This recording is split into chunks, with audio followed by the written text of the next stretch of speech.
I'll call Kelvin Davis. Thank you, Mr. Chair. In Part 3 here, Section, Clause 18(1)(a), I think actually gets to the heart of this very issue.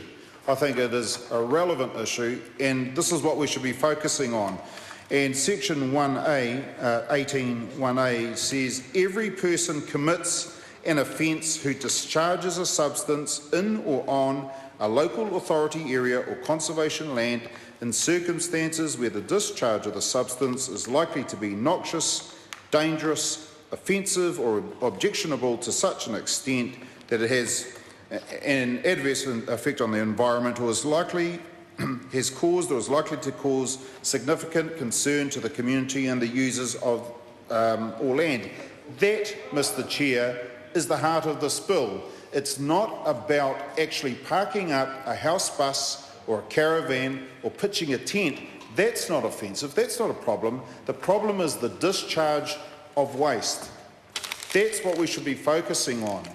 We should be pinging people who do this rather than people who just pull up and camp or sleep in a car or a tent or whatever. That's not the problem. There's no harm or offence done there.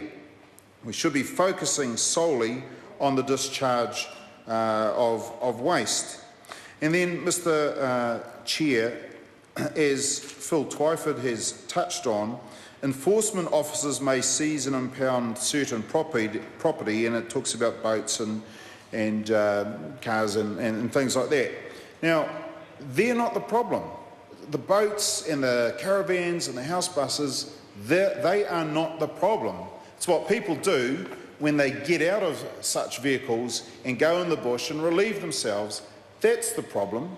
Or they empty the septic tank or sewage tank or whatever they're called in the caravans. That is the problem. That's the behaviour that actually should be dealt with, not the fact that someone goes and parks up overnight or whatever. And so to say that they could, to have a provision here that can in effect seize somebody's Maui camper van or mobile home is outrageous. Let's take a company that actually rents out their camper vans or their, the vans that people stay in, the self-contained vans. Why should they the owners, have their property confiscated? I think it is just way over the top. It's a way over the top provision. Now, who can do this? Who can do all the confiscating? It's an enforcement officer. And enforcement officers are appointed by local authorities.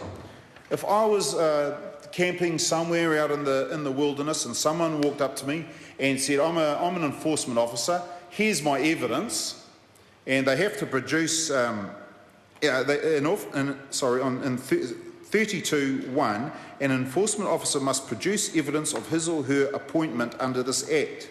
Well, what does that evidence look like? Are they wearing a uniform or a badge, or do they have a certificate? What is it that they have to produce that proves that they are an enforcement officer? And if I was camping way up north there in the bush with my cousins, we were going hunting or something like that, I could imagine what my relations would say to this guy, or this person I should say, if they turned up and tried to say, look, I'm an enforcement officer, you have to move your four-wheel drive away from this area. That person's safety, I would say, would be in jeopardy.